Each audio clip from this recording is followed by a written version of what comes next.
Kolkata night রাইডার্সের অবশ্যই মুম্বাইয়ের বিপক্ষে প্রথম ম্যাচ লজ্জাজনক হারের পরে দ্বিতীয় ম্যাচ নামতে চলেছে কলকাতা নাইট রাইডার্স, কিন্তু দ্বিতীয় ম্যাচ নামার আগেই কলকাতা নাইট রাইডার্স দলে হতে চলেছে বিশাল কিছু পরিবর্তন। হ্যাঁ, অবশ্যই ব্যাটিংয়ে আমরা তেমন কিছু পরিবর্তন না দেখলে আমরা কিছু ডিসিশন মেকিংয়ে পরিবর্তন দেখতে পারি, যেখানে অবশ্যই কোচিং স্টাফদের এখানে হাত রয়েছে।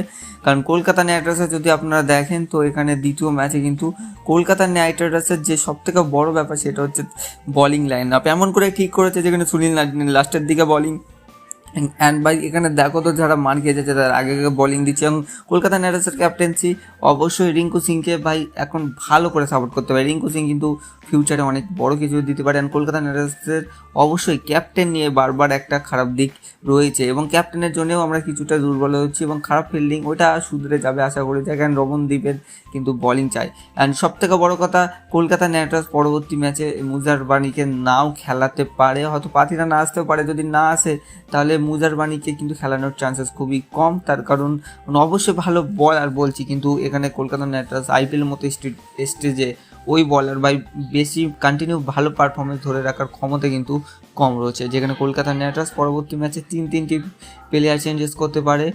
আপনাদেরকে জানাই কিন্তু কার্তিক তিয়াগি কিন্তু নিয়ে আমরা এখনও আশা দেখছি। তো অবশ্যই আপনাদের মতামত জানতে চাই নিচে কমেন্টে। পরবর্তী ম্যাচে আবার দেখা হচ্ছে।